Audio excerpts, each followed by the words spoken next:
fuertes y algunos muchachos no lo soportaban. Entonces eran arrojados desde el monte Teijeto o morían en el intento.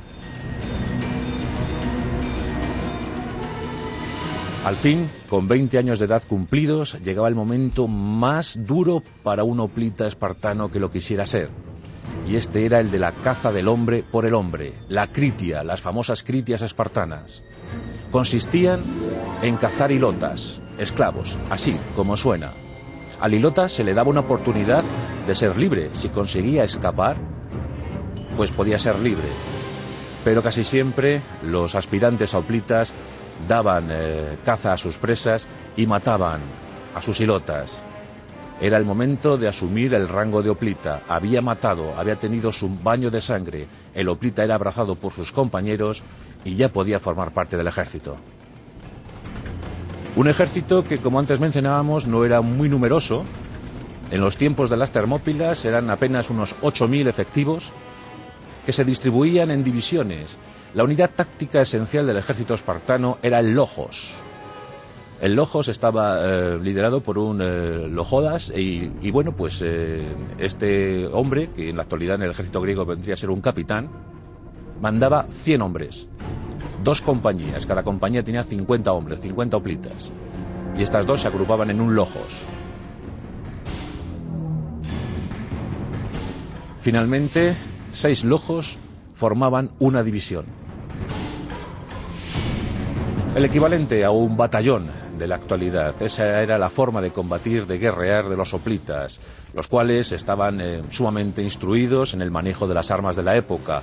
Ellos, por ejemplo, tenían lanzas larguísimas procedentes del fresno que usaban con absoluta eficacia, pero también la espada, una terrible espada cortante, pesadísima, o sus escudos inmensos, redondos.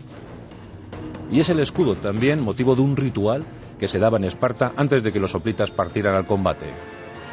Se cuenta que las madres orgullosas, al ver a sus hijos armados, preparados para la guerra, entregaban el escudo de guerra a sus vástagos con una frase: volverás a Esparta con esto o sobre esto. De esa manera indicaban a su hijo que solo podrían regresar a su ciudad natal con honor. Y eso suponía volver portando el escudo tras la victoria o encima del escudo, muerto por el enemigo. Solo se podía regresar con gloria.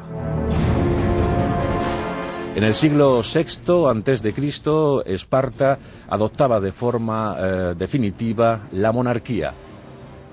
En ese tiempo, otras ciudades como Atenas, Tebas, pues habían ya empezado o habían iniciado su avance hacia la democracia. En cambio, Esparta quiso ser monárquica. La diarquía era el uso más habitual. 2 reyes, uno destinado a la administración civil, a las cosas de la ciudad, y otro a la guerra. Leónidas I se encontraba en semejante condición. Era el rey encargado de guerrear, de defender a Esparta con las armas.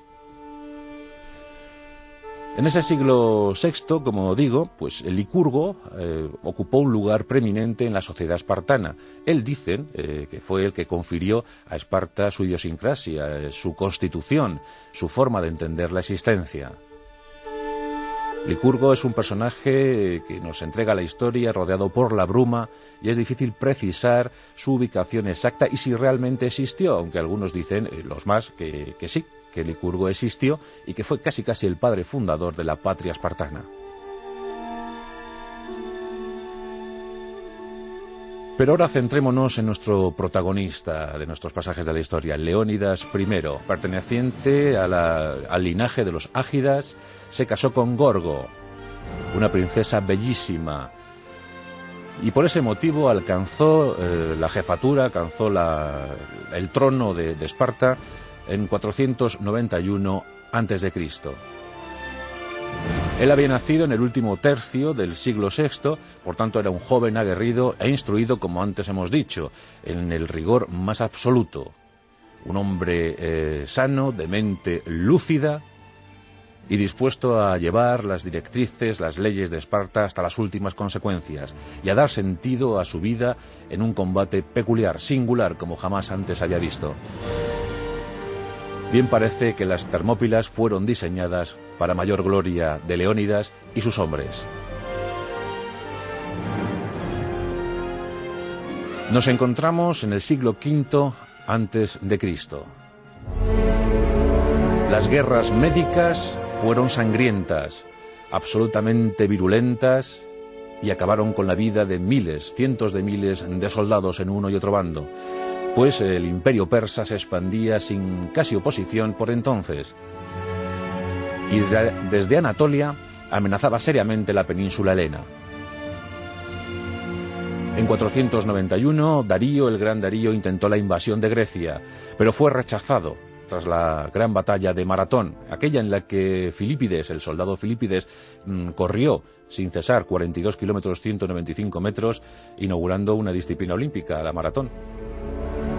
Pero es que la noticia era tan alegre, habían vencido los griegos y eso había que comunicarlo en Atenas. Y precisamente esos 42 kilómetros 195 metros era la distancia entre las llanuras de Maratón y Atenas.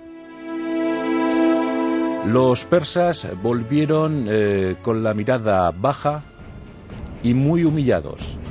Siempre se comentó que Darío había subestimado el poder bélico de los griegos y que no había llevado una expedición punitiva lo suficientemente contundente para ese fin, para someter a los griegos, para anexionarse Grecia de una vez por todas. Darío regresó a su tierra derrotado, pero su hijo iba a tomar muy buena nota. En 485 ocupó el trono. Jerjes, el gran Jerjes, quería pasar a la historia como el que sometió a Grecia. Y en consecuencia se dispuso a pertrechar un ejército como jamás se había visto. Hoy en día los investigadores no se ponen de acuerdo en la estimación de cifras. Los más conservadores apuntan unos 240.000 hombres en torno a Jerjes. Los más optimistas elevan ese dato hasta los 2 millones. En todo caso, no es descabellado pensar que en torno al 1.000.000 de soldados de procedencia multinacional, porque el imperio persa así lo mantenía, venían soldados de cualquier región, de cualquier provincia, y era tan extenso el imperio que, bueno, era una miscelánea muy homogénea de gentes las que conformaban el ejército. Pero entre ellos destacaba una tropa de élite, gente muy especial, guardias que juraban lealtad hasta la muerte a su emperador. Eran los inmortales, los mejores soldados de Persia. Ellos encabezaban la vanguardia del ejército medo. Los orientales no estaban dispuestos a dejar pasar su oportunidad, y no sin esfuerzo, pues cruzar el Bósforo, los Dardanelos, puso muchas bajas para los persas, pero al fin pusieron pie en Grecia. Avanzaron sobre Macedonia. Después giraron y amenazaron directamente a toda la extensión helena. ¿Qué habían hecho los griegos hasta entonces? En el año 481 se reunieron los griegos. Era un congreso panhelénico celebrado en Corinto, donde se habló de la gravedad del momento.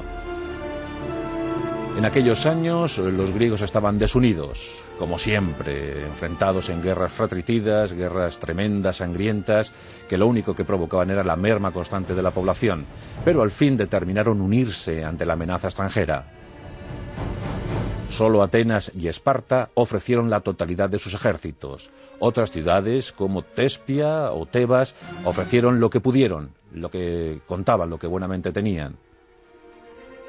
En total, los griegos lograron agrupar unos 7.000 hombres. Algunos elevan la cifra a unos 10.000, pero digamos que 7.000 fueron los que se pusieron bajo el mando de Leónidas I, convertido en comandante de semejante grupo. Por tanto, un año antes de la invasión persa, los griegos ya estaban preparados en la medida de sus posibilidades. Pues bien, es cierto que 7.000 soldados iban a tener la situación muy difícil, muy complicada, ante el rodillo de la mejor maquinaria bélica de la época. Más de 240.000 hombres con máquinas de guerra, con animales de combate, con tropas bien escogidas, incluso griegos, pues entre los hombres de Jerjes estaban griegos del exilio, griegos que no habían tenido buena fortuna en su tierra natal y que se habían alistado como mercenarios en el ejército multinacional de los persas. Ahí estaba Demarato, un antiguo rey de Esparta que ahora era buen asesor en la